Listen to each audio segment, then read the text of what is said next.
Raiders, it's Geek Boy. I want to welcome everybody back tonight. This is episode 8 of our 9-part review of the Star Wars saga. We decided to do a countdown to episode 9 once, we knew that episode 9 was going to be dropping in December, and we timed it just right so that hopefully by the time we get to episode 9, it will have been out long enough that we can talk spoilers on it and take some real deep dives without ruining anything. However, that is not the movie we're going to be talking about tonight. Tonight we're going to be taking a deep dive into Star Wars Episode 8, The Last Jedi. Released in December 2017, I cannot imagine a film that was more set up for success than The Last Jedi. I mean, first of all, it was a Star Wars film. It was the follow-up to The Force Awakens, which, warts and all, was a very well-received and beloved film. And just a year before, we saw Rogue One, a Star Wars movie with all new characters who all died at the end, was embraced by fans and went on to make $1 billion. I mean, the table was really set for this film. Yes. But upon its release, it ignited controversy, divided the fan base, and in my opinion, in a lot of people's opinion, cast a shadow over Star Wars that refuses to go away even now. So would you say that shadow was over Star Wars or a shadow over Disney's control of Star Wars? At this point, maybe that's something we can talk about because I think it damaged Star Wars as a brand. But we'll get into that later. And before we go any further, I want to introduce the panel. On my extreme right is the IT Geek. What's up? Joining us tonight is the Wonder Midget in her Yoda green blazer, and of course our ever reliable the Blues Man, rounding out our panel tonight. So as we started all these discussions, I want to kind of kick it to the panel and kind of get what your expectations were. So IT Geek, kicking it to you, what were your expectations going into The Last Jedi? My expectations for the Luke Skywalker involvement was not what I had wanted. Exactly. And so considering that, I mean, there were certain elements of the movie that I did enjoy. But like I think we've discussed in the last panel, or at least among the group, that we were always hoping for some type of reunion of the original cast of 3PO, R2-D2, Leia, Han, and Luke. Well, obviously we're not going to get that because of Han's death from the last one. So we're hoping that we at least get some type of reunion with the remaining cast, and we kind of do towards the end. And I think once we get to that point to start talking, I think you and I have maybe a little different, opinions about that. But all in all, my expectations were not really met with this movie, but I was still pleased with it. Okay, all right, Wonder Midget. I really agree with the IT Geek. Bringing back those original characters in the canon. I already had issue with J.J. Abrams killing off Pike in the Star Trek universe, and then he goes and kills off Han Solo in the Star Wars universe. So, however, luckily, thanks to Geek Boy and IT Geek, we get behind the scenes information that's the only way Harrison Ford would do the movie. So I have to live with that. Somebody got to die. Somebody got to die. And he really wanted that character to die. Yes, He really did. For many decades. Yes. He did. Yes, he I did. like how they visited him. I do agree with last week's episode. I'm glad that the Blues Man touched on the fact that ending scene. I really think they could have left that out, and just because this movie opened with that same scene, with Rey showing up and handing him his lightsaber for all intents and purposes, but it was almost unnecessary. But I will have to say, I really would have liked, especially after seeing Rogue One and how they did a good job with that. The Lando movie, which I think everybody else calls the Solo movie. Yeah. I really enjoyed that, so I was hoping that they would bring maybe Lando Calrissian back in. But they didn't. Is it Lando or Londo? It's Lando. By the way, I asked him because I actually met Billy D about 1.5 years ago, and I asked him if they threw enough money at you, would you reprise your role as Harrison Ford did in Han Solo? So I was really hoping that in this movie that would have happened, and he said, no, I don't know. He lied to my face. He lied. He lied. Thank you for lying. Billy D, you lie to me all you want. You cannot trust a Calrissian. Actually, I think you can. It's just which side of your heart I did. Yeah, well, did you not watch episode Strike Back review? Man, he The gave episode up Strikes Back? Han. You know, he gave up Han, and he basically the only reason he was going to allow that to happen is if he got to keep the Wookiee and the princess. And So he wanted to save the muscle and the hot woman. And I know. I mean, knowing that what we got with Princess Leia in that swimsuit, I would want to save that too. But I'm just saying, you know. I think that I would have liked to, I appreciate the Easter eggs and revisiting those prime characters, but I did have other little issues. So we'll go on to that later. Blues Man, what were your expectations for The Last Jedi? Hoping that we would get some answers, that we were left with so many questions after The Force Awakens. And yet I was let down. Okay. Yeah, I had so many more questions. With the questions aspect and other things. You know, I think for me, along with everything we've already mentioned, which I agree 100 with everything everybody said, as far as expectations goes, between what we'd seen in the trailers and the marketing material, I was really looking forward to the darker tone that it looked like we were getting with this movie. Yeah. I mean, again, with the marketing materials and the trailers, and we knew from the end of The Force Awakens that this was going to involve the return of Luke Skywalker. Right. In some way, shape, or form. So did you think that it was going to be like a different version or a better or whatever version of Empire? I had With hoped darker tones. I had hopes for that, yes, and I obviously knew we were going to have a bigger part for Leia. So yeah, I thought that we were going to get essentially Empire Strikes Back 2.0, but done with some originality. So and so having all said that, I think we kind of talked about expectations a little bit. Anyone want to add what their feelings were when the credits rolled? I guess really when the credits rolled, I can probably say I was again, it's hard to say because I still enjoyed the movie, but I was not as inspired to see what the next movie was going to be about. It was just like, I don't know, it wasn't my Empire Strikes Back, and as we've talked in the past episodes, that was my favorite.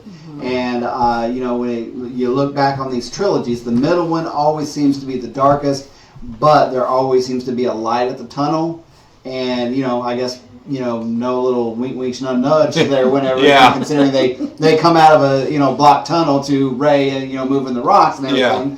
But I don't know. It just it didn't inspire it didn't inspire my hopes on what the next movie would be. I just really didn't know what it was going to be like. And then shortly after we lost Carrie Fisher, so then that really again that also put a real damper on, oh my God, what's this next movie going to truly be? Because as we know, we lost Harrison Ford, Han Solo in the first one. As we know in this one, Luke passes away, joins the Force in that one, so the only living character is Carrie Fisher. The main three is now actually physically passed on. And so it's like, wow, I just don't know where this industry is or where it can go now with their only storyline living character not being alive anymore. Right. So, kind of to drop home the point that IT Geek says, with the scene with Carrie Fisher and that whole we're fleeing, trying to do our thing. So at that point in time, you have her underling, which I believe that general? The general was also being trained. Okay, by Princess They were Leia. too close. Okay. They had a bond. They did. And I also believe that general was also, or could possibly, have been Force sensitive. I agree. Because there's a comment that Poe... Are you speaking about Laura Dern's character? Yes. Okay, I just want to make sure. Admiral Holdo. Thank you. Yes, thank you. Sorry. So the Admiral. There's a scene where Poe is talking to another character on scene where he refers to the Admiral's like, that's such and such. That's Admiral such and such. I expected different. Like a big burly guy that can do tremendous great things. And here's this skinny little female, and how could this be her? Right. So she has to have some type of otherworldly type of abilities, hence the Force, to help her do these things. Plus, under the guidance of General Organa, that she has those teachings of how to be a proper general or commanding force leader. and a leader to all these troops. And here's the big picture. Yes, you need to try to win each and every little battle you can, but here's the big picture. Right. Which again, Poe has an insight to back into her mind once he realizes the error of his folly. At that point, I felt that she should have, Organa, should took that role upon herself to take that capital ship, to send her admiral with her fleet and all those people to carry on that legacy. Yeah. Okay, because she was the best person at that point to do this, Right. and that would have gave our Princess Leia the ultimate ending. Yeah. I am going to not only save the rebels and the vision and that thought and that spark, but I'm also going to go out in the hugest bang and take out so many of these bad people. Right. So you mean have Leia do that instead of the Yes, Admiral? yes. Well, that's where I think that would be great, but I think the fans really would have revolted if they've already killed Solo. If you're going to knock off Leia in the next one, I really think the fans would have probably had an issue with that. And that may have been why they took this other admiral who was mentored by Leia, and not just necessarily, because I agree that I think she was force sensitive to a level, but she schooled her in everything else that she understood. You know, battle, tactics, how to be a leader, but also how to be a compassionate leader. And so that's where her ultimate sacrifice, where she force skipped and took out the fleet, was just an absolutely fabulous scene. Love that scene. I really like the way that was written. As many issues as I really had with this movie, which we'll get into later, that was really one of the great things I like about that. I want to kind of jump in and say that I kind of disagree. I don't think she was force sensitive. I mean, think about how great of a princess and then General Leia become, that she didn't actually use her force powers to She become. didn't. So I think Laura Dern's character was supposed to be this force to be reckoned with. That true, I do believe that she was under Leia Organa's tutelage and guidance, but I think in my personal opinion was she was supposed to be kind of like handing the baton off Leia to her, and she was going to become this next leading force in the rebellion. And I don't think it had anything to do with her being force sensitive. I think it was their attempt to show that there are other, strong, empowering women in the rebellion that aren't just just comm operators, or no offense to Uhura or anything, but I mean, my Not just opinion a was, yeoman. yeah, they were just not, and so I also agree in the fact that they couldn't have Leia die with that self-sacrifice, especially if they were going to kill Luke in this film as well. I think that, like you said, I think the fans would have revolted had you killed Leia and Luke in the same thing and not had this. But they handed that baton that you so eloquently said. I mean, that is a way for her to be able to do that. I'm going to hand you the spark, the life of the rebellion, and I need you to carry this on. And this is, I have to make this, I have to do this in order for this to continue to survive. That hope has to live on. Yes, and I think that could have still been received decently by the fans. No one wanted to see Princess Leia die. Right. No one wanted to hear about Carrie Fisher passing. Oh yeah. Okay, so either way, that's a lose-lose situation across the board. It was. And any scene. And whether or not the Admiral was force sensitive is kind of irrelevant. Yeah. It's just my take. She I was thought she great might have with it, had some ability. I agree. I understand what you were trying to say. I just wanted to kind of reverb off that in the sense that I didn't want our fans to think that I don't want them to appear that you had to be force sensitive to be great. No. And everything. I know that's not power what is you were. awesome. Yes, I knew that's not what you were trying to do, but I just wanted to make sure everyone was. And there are so many different degrees and levels of force sensitivity. Oh, yeah. I mean, we all know that Han, based in a lot of the books and the comics and stuff, has a little sensitivity, which made him a great pilot. But yeah, I mean, there's all different levels of that, whether it just be a sixth sense, or you can actually force move a broom, like the ending scene of the movie. Yeah. Okay, we'll go. I got get to issues that to stay here. with, We'll get that. Well, I have a lot of issues. So first of all, my feelings when the lights came up, that last scene. Not just the last scene, when the lights came up in the theater, I just felt perplexed because, I mean, this movie, you know, the reviews had dropped about a week before the movie opened because the embargo had lifted, and so this was a critical darling. I mean, you had critics saying, "Oh my God, Star Wars is saved. This is a great," and I just felt this huge disconnect between the movie I was reading the reviews of and the events that were going on, and the events of this movie, between this movie and The Force Awakens. Yeah. I mean, this movie, it's like, this movie, as you pointed out, takes place moments after the credits roll of The Force Awakens. Right. I mean, it starts literally the next second, Right. you know, Yeah, with they Rey didn't handing even that have to- lightsaber, okay? But yet, if you cut back to the Resistance plot, it's like, It's been on months. yeah, it's like, where's all this going? I mean, you know, what's all this happening? So, Do they so understand how time works? well, you know, maybe they were trying to imply that it took Rey months to find Luke. You know, I don't know.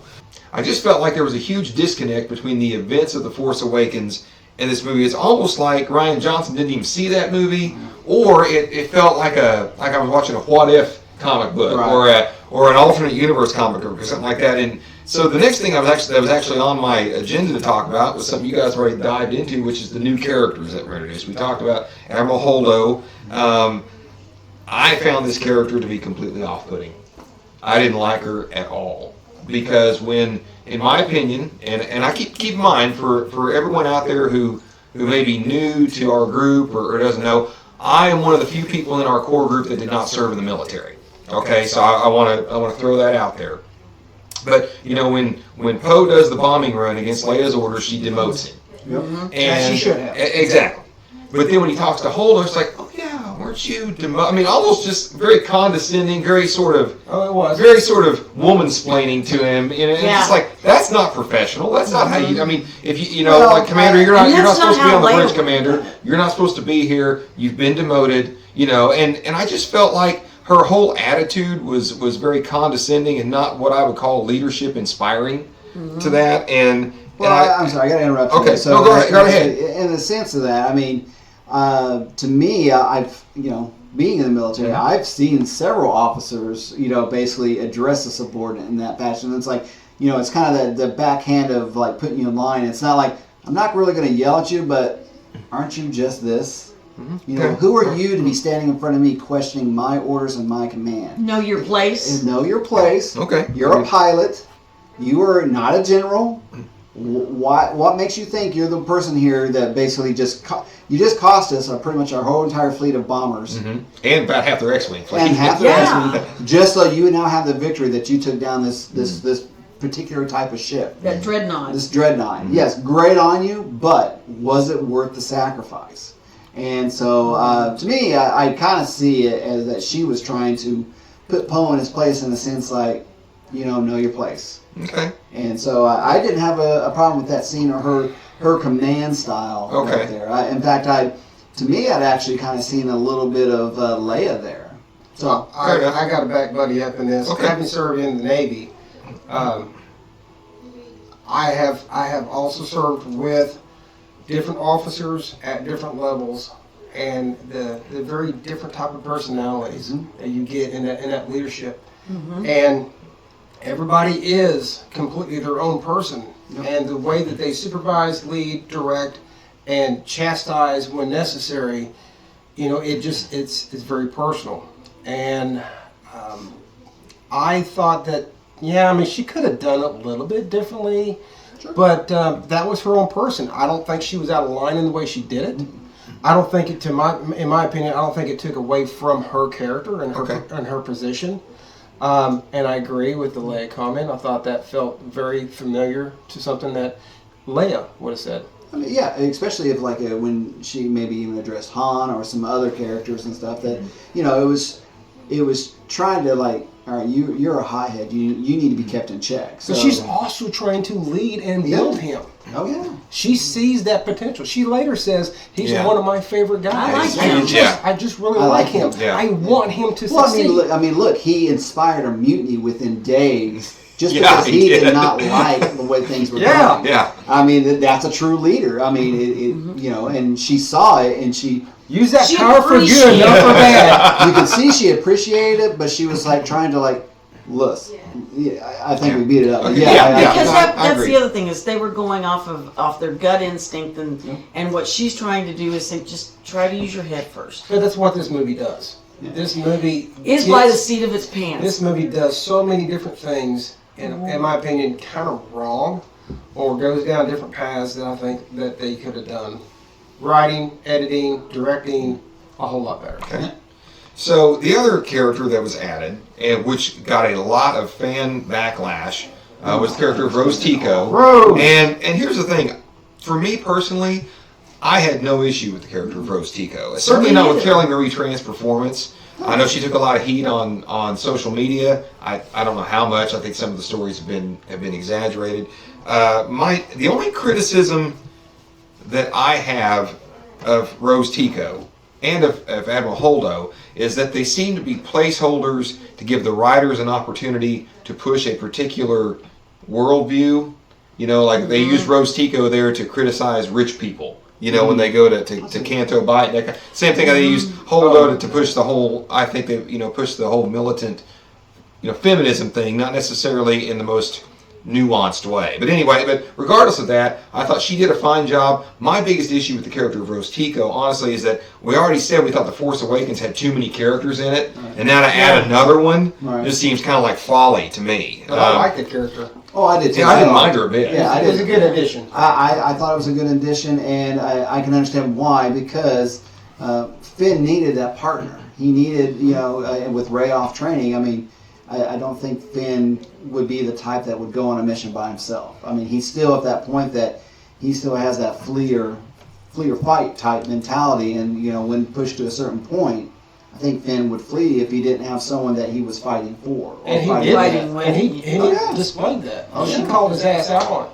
Yep. And that's what I love about that was awesome. Well, and I love that character of Rose because she's not force sensitive. She doesn't have any special gifts other than she's really smart. She knows her stuff. She's mourning the loss of her sister in the bomber fleet. Exactly, and it's a regular person. She's an average Joe that is caught up in this conflict, and her contribution is just as powerful and just as important. Yeah. And I like how they present that, and I think she was so plain in some of the fans' view that I think that's why some of them really didn't care for it. And it's like, you know what? We're all regular people. We can't all be special. And even though you may not have a special gift that you view as a special gift, you still contribute and you are still important. Well, she proves later in that movie too. And she That's does. why I say the scene that she's got the amulet that's part of her sister's and stuff, and she Yes. recognizes that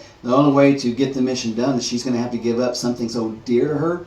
It just approves that, like, hey, this is for a greater good. I know I've got to sacrifice this, but Something bigger than myself. And I think again that just shows what a great character that was. That they wrote her in a sense that, I've got to think of the greater picture, and I think sometimes even Finn didn't even understand that without, again, someone he was fighting along with, fighting for, to ensure that, hey, I've got to work with them to make this work. Yeah, he never had to fend for himself the way that Rose did, the way that Finn did.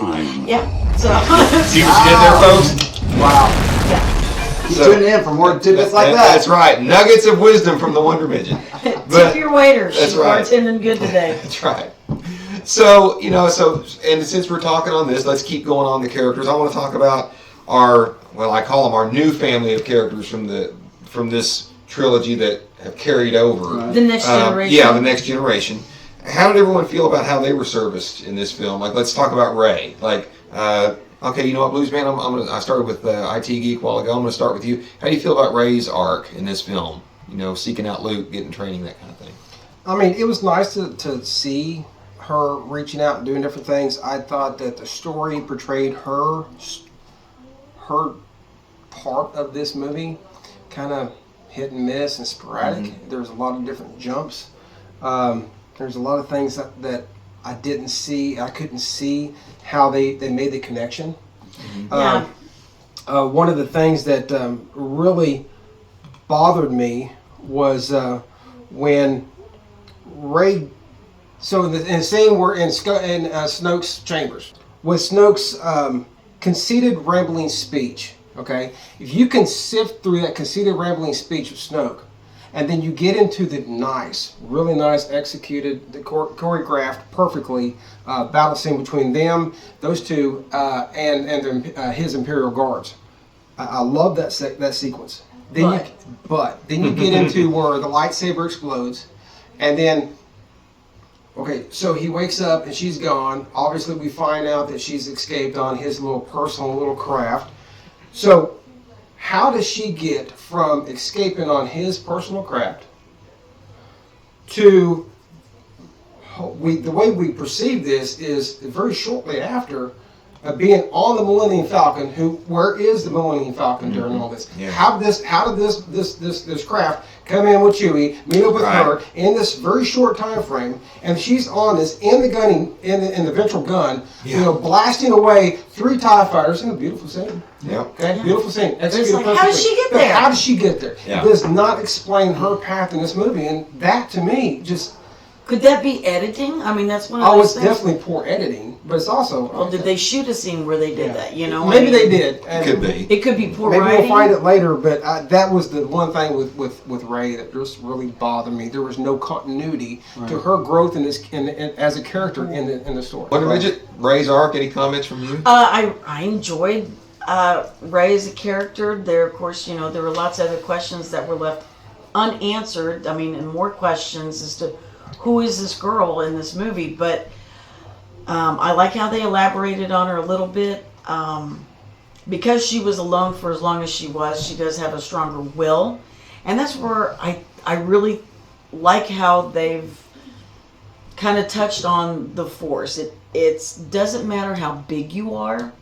It's your strength of will that makes you persevere and up against all the odds. Mm-hmm. Okay. Whatever it is. And I think that's what they're trying to say for the most part. That's why, she can battle against Kylo Ren, a guy who's twice her size, probably weighs twice what she does, and she's still able to hold her own. Okay. Yeah. Well, I'm going to be the lone voice of dissension in the room. Okay. When it comes to trying this, not to hate I'm gonna be honest. I think of everybody at this table, I think I like this movie the least. I doubt that you can make that comment honestly, because this was not the movie that I was really hoping Okay. for. Well, But I think you don't share that by Okay. yourself. okay. You All right, have fair to- enough. Fair enough. I wanted this- to like this one. Or carry that by yourself. This last when I viewed it, full disclosure, when I viewed it to get ready for this, it was the first time I had watched this movie all the way through in one sitting since I saw it in the theater. Mm-hmm. I'd watched a little bit at the beginning, a little bit in the middle, in the end, but I never watched it all the way through till just last night getting ready for this.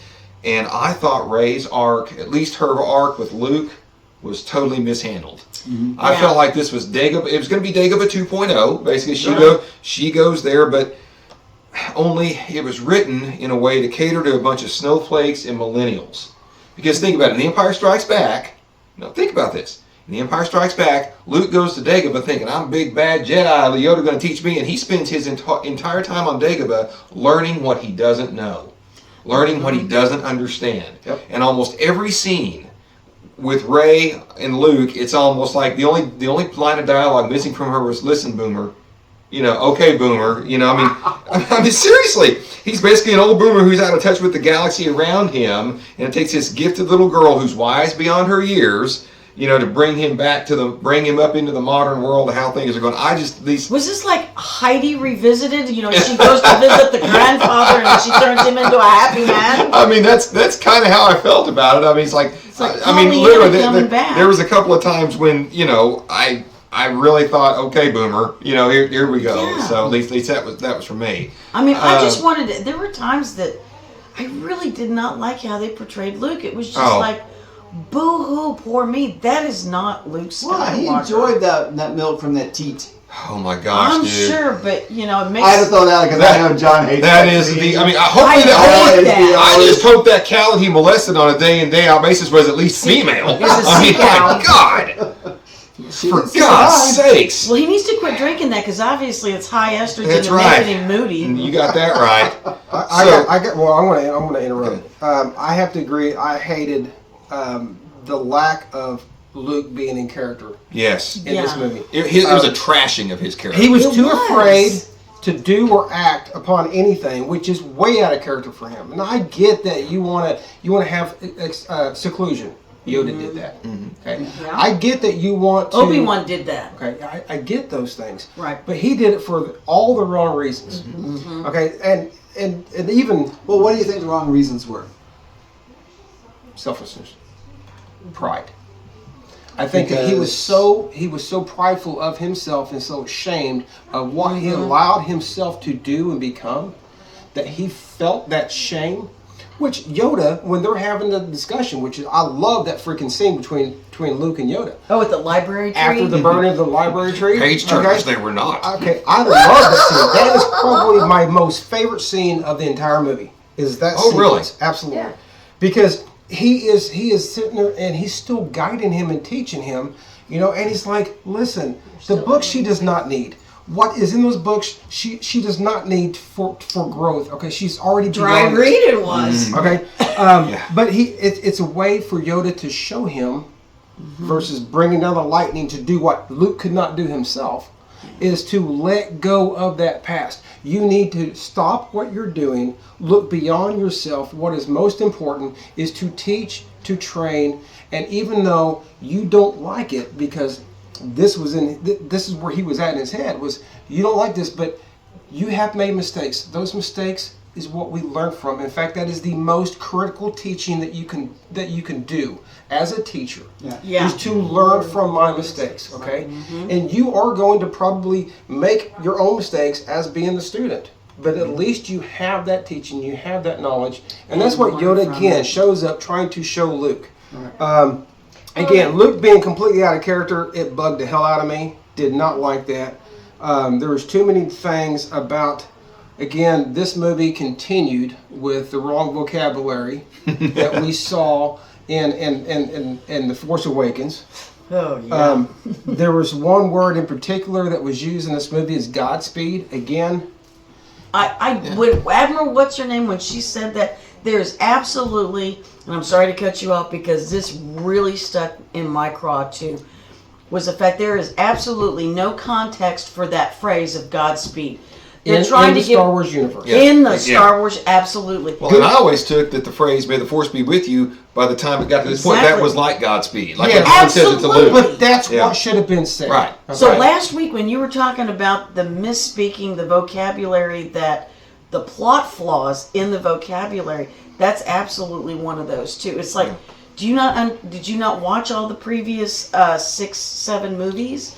Do you not know how this works? Because it's May the Force be with you, not Godspeed. Well, if you ask Mark Hamill, Ryan Johnson didn't watch it because Mark Hamill himself totally disagreed with every single character choice that they made with Luke. And he told, and I've seen interviews with that, multiple interviews, and he even said at one point, okay, he sat down with Ryan Johnson and said, I've read this script, I do not agree with any of the choices you've made for Luke Skywalker. I've been Luke Skywalker for 30 years. And unlike Harrison Ford, he fully embraced that character. Exactly. Yeah. And he said, He now, did cameo stuff on Big Bang. the Muppet and had fun Show, with for it. God's sake. Who hadn't done the Muppet Show? True. Well, that's what they're all doing now in the current Star Wars movies. That we had Max von Sydow, we've got Laura Dern, we've got all these other big names. Yeah. That are coming in. It's like they're all trying to get their cameos in the Star Wars universe, like they did back in the Muppets. Yeah. So what were you saying about Hey, what Mark were you saying, Hamill? Claire? So Mark Hamill said, I disagree with all this. Now that I've said that, get me mentally to this place. I've said that, I've said my piece, so now my job, basically I've cashed the check. Right. So my job is to do what you want me to do, help me to get there. And I think, knowing that he hated all those choices, he gave a hell of a performance. Oh, yeah. I think he gave he a did fantastic too. performance.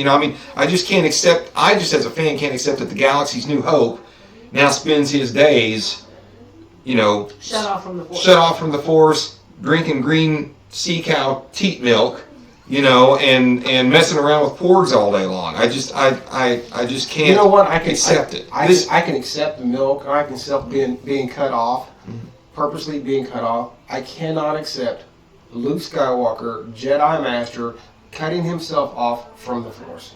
Okay? You go in there, you become your own Yoda. In an emotional If way. that's what you need, Yeah. okay. And then you reach out and then you touch and connect to the people that you need to. Obviously, you have that ability because it's been Yeah. shown through this next installment of the trilogy that you can do that and you can help them, those that are seeking your guidance, to do this. And I'll go you one better than that. I refuse to accept that the same, and I've said this at a convention, I don't remember which one. The same man, not the whiny kid from Tatooine, Right. but the same man who risked his life, his friend's life, the fate of the rebellion, the fate of the galaxy, his own soul, for the gamble that his father had an inkling of goodness left in him, is not going to frickin' try to kill his nephew over a bad dream. I cannot accept that. They even say it's just for a split second, but even then, for a split second. No, I don't buy that, and I'm gonna, the last point I want to make is kind of like along Bluesman's lines. Luke Skywalker's never been one to run from a fight. No, Ever. I don't think we ever got the true story in that, because you got a half truth from Luke. I think you got a distorted half truth from Kylo Ren. Yeah. I don't think we were ever told what truly happened at that temple. Right. Okay. I You agree agree with that? in the sense that because not only did he tell us the story about how he felt like he needed to kill Ben, so apparently Ben also had all these followers from the same temple, the Knights of Ren, Yeah. that basically joined with him. So you can't tell me in this one instance, all of a sudden it went to hell in a handbasket, and these people turned with Ben into the Knights of Ren and Kylo Due to the one incident. due to the one incident. I mean, there had to This be a had to be bigger something- story. yeah, building There up to had to that. be more to why Okay, Luke so would have done you that. guys think that maybe Kylo was building like a cult, or not? Excuse me, Ben had like a cult following, maybe. It would have to be. There's no Yeah. way you would Yeah, not I have can these Knights see of that. Ren that would be following. Hey, him. let's do our thing. We'll bide our time, and then when our time is right, we will strike and we will do Exactly. our own growth. Right. I can. But I can see again, that. shoddy writing. Now I did like the fact that you saw it from two different points of view. Yes. But Yeah. but everything Kylo says is suspect. If there is one thing that you would add to this movie to make it a little bit better, what would that be? And you got 30 seconds. Go. One thing I would add to this movie, actually one thing I would take away from this movie, I would eliminate the Canto Bite stuff. I would make the DJ character, assuming that you want to use that route. Right. Rose had already said she's thrown 3 people in the brig for trying to desert. He's in the brig on the ship. Okay. Yeah. That makes more sense than going off on this side trip that takes hours to do when the fleet's basically running out of fuel. And to me, they could have simplified it that way and maybe spent more time developing the Luke Ray thing or things Right. like that. So yeah, that's Wonder what I Man. would have done.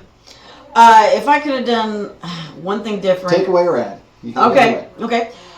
One thing, 2 things. First thing I would do is have Carrie Fisher live a little bit longer just so she can fix the script. And that's it. That's it. Okay. Because she's known as the script fixer. Yes, she is. Yeah, so. Bluesman, you got anything, or you want me to go and give you a little bit more time? No, I think that me personally, I would have redone the situation like I said before with Carrie Fisher's character. I would have done a role reversal. I would have went ahead and made that call. Okay. I would have set that stage up to expand on that new character of the Admiral, to give her that opportunity to grow, and also to give her an out. Right. To not have to worry about coming back for the next movie. Right. Thank you very much for your service to the show and the fans, and here is a way for you to go out in a blaze of glory. Yeah. Takeaway, again, I agree with the whole casino plot that you talked about. I would have just erased that, left it on the editing floor, not to be seen or viewed by anyone else. Okay. So I think Geek. the thing I would have added in, and then we can wrap up, is basically I would have loved a scene where basically Princess Leia, General Organa. Leia, had a forced conversation with Ben about his actions with Han, Yep. and a final plea to come home. Give the audience some closure. Yeah. I mean, at this point, I mean, you know, there's literally no opportunity for Leia to have kind of like what Han did with Ben on that bridge. Yeah. She gets no closure with her son, and I think I mean, with the Force Skyping, as you called it. Yes, I like that. She couldn't go like, hey, could you make a conference call? I'd like to say Yeah. something to Ben real quick. Especially since we now know she can use the Force to pull herself back to the ship. She couldn't have reached out to Kylo and basically had some type of mother-son a closure. Conversation. And instead of wasting time on a casino planet, we could have done that and probably even shorten the running time. I think so. And that's where I think they Yeah. agree with Yeah. you on that, because there's that little funny short where Carrie Fisher and Adam Driver have that conversation over the phone, and Kylo calls Leia, and it's like, "Hi, how you doing, son?" And I think they agree with you, and I think that's why they made that funny short. Oh.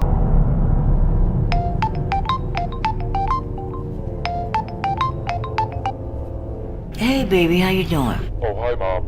You know, I didn't think you'd call after the, all those planets I blew up. Oh, yeah, it's 4 a.m. and I couldn't sleep, so I finally look up this thing on the internet. And you do not have to stay there. I can't come back. Not after this. They can't extradite you for failure to... I blew up the New Republic, Mom. It's not like it's a war crime. It totally is a war crime. In fact, it's like the exact definition of a war crime. Pretty solid case. I could just really use some protection right now. Your father didn't.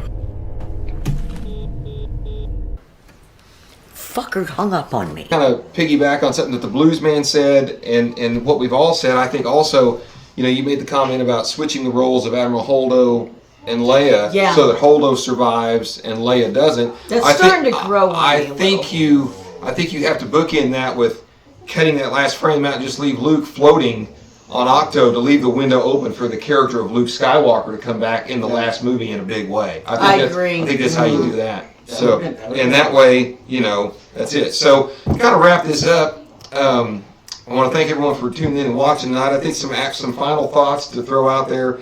This movie really divided the Star Wars fan base in some way, and in some cases, unfortunately, in a very bitter way. I mean, one of the things that I've always enjoyed about our group and in our 918 community is we can talk about you can hate a movie, I can love it, we can debate it for an hour, but at the end of the day, we're all still friends. Oh, yeah. But there's Star Wars fans that are so bitter about one thing or another, they've severed given ties up with on it. it. They've given up on it. Well, hey, I'm going to say right now, for the first time ever, I was actively for a little bit campaigning against the Rise of Skywalker. I mean, like I want this movie to fail. I'm so mad, and I got over it, and that's But I do think, and all you have to do is look at the box office, because The Last Jedi made $700 million less than The Force Awakens. Not a couple hundred million. $700 million less worldwide. Well, I can't tell you how many times we've seen on our community that basically I've given up. I'm not going to. Yeah, do it, exactly. Which And honestly, you say that, and I know you're still close, but to tie into that, it took me over a month, well, right around a month, to be able to just bring myself to go watch The Rise of Skywalker for the first time. I did not want to see it. I've heard mixed reviews, good and some bad and some not so bad, and it's like, this is actually better than what we got on The Last Jedi. And I'm like, it took me that long from the devastating result that we got from this movie to watch the next installment. And I think that reiterates exactly your point about the $700 million being less. So, final question of the night. I'm going to start at the end of the table and work down. Is the Star Wars brand damaged? And is that, Disney's Star Wars, is the brand been damaged? Starting with me? Yes. To me, no, it hasn't, because yes, we've wrapped up the Skywalker story. We've got the Star Wars behind us, but you cannot disclaim what's going on with the Mandalorian right now. Okay. Y'all got any more of those Mandalorian Exactly. episodes? I mean, there's no way you can tell me Star Wars is dead or Star Wars has been damaged, because Jon Favreau, once again, has saved another industry. All praise. All praise to Jon Favreau. Favreau. Keep it up, brother. Yes. You love what you're doing. Did it get hurt? Did it get a bloody nose and a black eye? I think so, yes. Yeah. But it's healing quite nicely as long as the Mandalorian keeps up. We've got a lot of great pipeline ideas, even though with the recent rumor, if you've seen our page, a few weeks ago that we posted that basically the Kenobi series may Might be some trouble. Yeah. So fingers crossed by the time this drops, if that's been resolved and we're looking good again. But The Mandalorian is doing phenomenal, loving it, and I can't wait to get some more of those Mandalorian episodes. Wonder Midget, is the brand damaged? I think I agree with IT Geek. You know, we got a bloody nose and a black eye, and I think we turned some fans off. We lost a hand, you know. Well, yeah, man, boy, cut off the damn right hand for sure, Yeah. because they're writing with the left hand. I don't know what they're doing, but yeah, I think Favreau's doing a great job with the Mandalorian, and that's the redemption of the Star Wars universe. Okay. Mr. Bluesman. I believe that this last trilogy as a whole, this movie in particular, The Last Jedi, was a crippling blow to the Star Wars franchise. Okay. With the last installment that we will talk about in the coming time, I think it helps the situation. But again, to reiterate what everybody else has said on this panel, The Mandalorian by John, so he is our saving grace. He's a true fan. When it comes to the Star Wars franchise, I want to see more of The Mandalorian. I want to see more of Favreau directing and driving us to a better Star Wars franchise. And I think it's there. I think it's going to take some time. The fans are obviously multi-generational.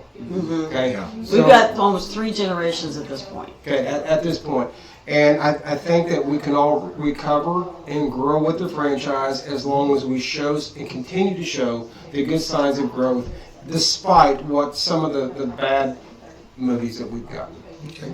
I mean, I really think, instead of giving Rian Johnson his 3-movie deal that he wants to do, give it to damn John Favreau. Absolutely. Yeah, Oh my absolutely. God. Anyone should get a 100%. trilogy right from Disney Star Wars. Basically, it's that guy right there. Yeah, I agree. And as much as I like JJ, and I am a fan of JJ Abrams. I Okay, appreciate it. I'm not going to hate on JJ. I think that he kind of missed the mark a little bit on this.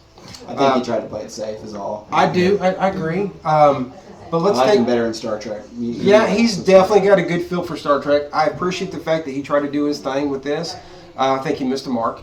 But let John take the reins. Let him make the commanding decisions. Drive this ship home to a better port, to a more successful franchise, because that, honestly, is what we all want. Exactly. And with Big that... boy, you got your final comment. Okay, sure. I do believe that based on The Mandalorian and the decline of box office for The Last Jedi, the failure of Solo, which again we're not You going to mean talk the Lando movie? about, the complete box office failure of that movie, and again, not to turn this into a Rise of Skywalker discussion, it is tracking for lower box office than The Last Jedi got. I would not be surprised if within the next couple of years or so, if Kathleen Kennedy decided that she was going to announce that she was going to go spend more time with her family and pursue other interests, and if Jon Favreau did not take over Lucasfilm. I do believe because It's my vote. Because I think the fanboys now would be able to give that 2 thumbs up. I Yeah, believe she gets you're my right. vote for That's an early right. That's retirement. right. Exactly. Yeah, Favreau. So with that, I want to thank everybody for tuning in tonight. I am Geek Boy. I am the Blues Man. I'm the Wonder Midget. And I'm the IT geek. Are we sure? I don't know. Are you sure? I believe so. Thanks wearing everybody for tuning underwear, in. right? We'll see you next week. I don't wear underwear.